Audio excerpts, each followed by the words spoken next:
looks set to make their second signing of the transfer window. And it's Hwang on a permanent, which I think 3 months ago everyone would have been absolutely buzzing about after those two goals against Newcastle.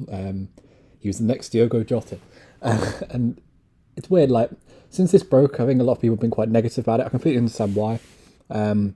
But I think this Liam Keane tweet's interesting. He said they've taken up the £40 million option to buy him. However, they won't pay anything until the summer. So the one thing I saw a lot of people moaning about, which, by the way, I completely agree with, was what's the point in spending £40 million on a guy that's just coming off a hamstring injury and not played for like 3 months when you could have just spent it on someone else, especially with the Adama money coming in. But I think that clears it up. That Liam Keane tweet. I'm still not the biggest fan of this, to be honest. Obviously, Hwang's still our top goal scorer, which I find mental. Obviously, Raul's joint with him, but Raul scored a penalty. And look, there are some. I'll go through the positives of this first. I wouldn't have done this personally, if I'm being totally honest with you. But you've got to play devil's advocate, and they're giving him a nice little happy birthday present, 26th birthday present. But the positives of this is he's our only like actual good finisher this season. Obviously, he's had 10 shots in the league, and 5 of them been on target. He scored 4, but that is very impressive. How at the same time it's in such a limited sample size. It's like, is it really sustainable that he finishes at that rate? Especially considering he played like 1,000 minutes last season at Leipzig and didn't score. Probably not. But look, that's one positive. He's clearly a good finisher. He has been since he's been here. And the one thing about this as well is I tweeted this like a few hours ago before this stuff came out.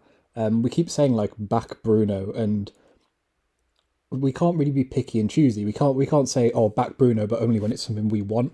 If this is clearly something Bruno Lage wants, because Hwang, he's not a Gestifute client, or at least he's not listed as a Gestifute client anyway. So this isn't some George Mendes favour. This isn't maybe you could say it's like an Asian Fosun marketing thing, but this seems like a Bruno Lage decision. This seems like something he's wanted. He's always talked to Hwang ever since he's been at the club.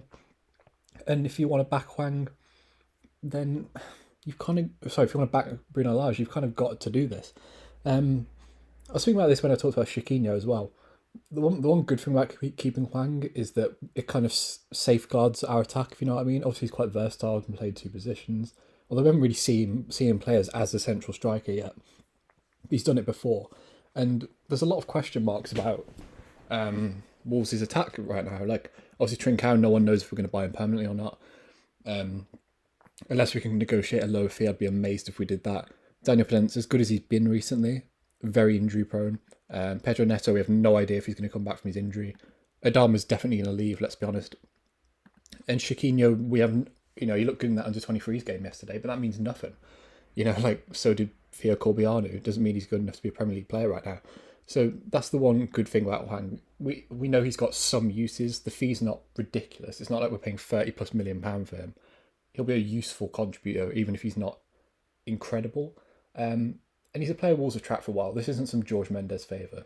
So I don't really have ridiculous amounts of issues with it. Bruno wants him. It's a low fee. It's not a Mendes favour. He's someone that Wolves have tracked for a while. It secures kind of a forward at the club. And he's versatile. Those are the positives of this move. The only things I have concern with, he's 26. So this is it's very rare that, especially someone that's been playing from as young as Hwang's been. It's not like Max Kilman where he's only just started playing senior football. He's been around for a while now. This is probably what Hwang's going to be. These numbers are what Hwang is going to be. It's very rare that a 26-year-old all of a sudden takes off. Obviously, sometimes it happens, granted, but it's rare, especially when he's not been playing in a top 5 league for that long. And I remember when he got those goals against Newcastle and kind of around that period, I remember saying that it's good that he's finishing, but this will run out eventually. He's not actually doing anything else. I think it was the Villa game that made me kind of realise that. It was him and Jimenez in the front two, and every time he touched the ball, he gave it away. And the numbers kind of support that. I know Hwang's not your traditional winger, right? He's more of an inside forward. So when you look at his numbers, he's in the bottom 1 percentile in Europe's top 5 leagues for progressive passes. That's woeful. His pass completion is not great. He doesn't really get on the ball. He dribbles a little bit, but not loads. And the dribbles he does do aren't particularly progressive. There's nothing really in him that suggests he'll be like some big creative force ever, which is fine. There's nothing wrong with that. But you have to kind of finish consistently. And, his non-penalty XG is good. He has scored goals, obviously, as I spoke about earlier. It's just, it kind of feels like with Hwang, either he's got to be in form or he's or nothing. Do you know what I mean? It's like either he's got to be banging them in and finishing every chance he gets, or he does nothing else. Because it's not like Raul Jimenez when he's not scoring, he's doing stuff. Or same with Pedro Neto, or even with Adama Traore, you can make that argument. I wouldn't agree, but you can make that argument. With Hwang, when he's not scoring, he's not really doing anything on the ball. Obviously, his defensive numbers are all really good. He's a decent presser. He's okay in the air. 2 tackles and interceptions per 90. That's pretty good for a forward, or for a kind of winger. But this feels like such a, not a risk because it's quite a low fee, but unless Hwang's banging in form and overperforming his XG, he's not really contributing anything. Like whether you like Trincao or not, at least he dribbles and he's a good defender as well. Podence has good dribble numbers as well. He's a decent passer. Although obviously Adama's elite at progressing the ball forward, Hwang, it just feels like unless he's banging in goals, there's nothing about his all-round play that contributes yet. Look, obviously he's still young-ish, I guess, and Bruno Lage hasn't had loads of time to coach him, and maybe he can get something else out of him that we can't see. It's not like we're overpaying. I think Transfermarkt has his value at 11 million, and Transfermarkt normally undervalue players, so it's not like we're getting 40 million. We're not getting ripped off for that. It's not like a ridiculous deal. So that's the one thing that's kind of okay about it. It's just my concern with Hwang. He's not all yet anyway. And obviously it's a very small sample size. He's only played 900 minutes. My one concern is just, is it kind of a waste of a spot? Do you know what I mean? But look, we'll see. As I said before, we all say back Nuno. Oh, sorry, back Bruno, not Nuno. We all say back Bruno. Bruno wants this guy. Bruno clearly rates him. When he was playing really well and he was in the side, Bruno kept speaking about him, kept praising him.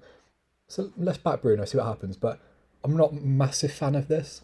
But there are some positives to it, and it's not a ridiculous fee. It's not going to cripple the club. And it's not some Mendes dodgy favour. So I guess that's a positive. But yeah, if you enjoyed the video, subscribe to the channel. Like the video. And yeah, peace.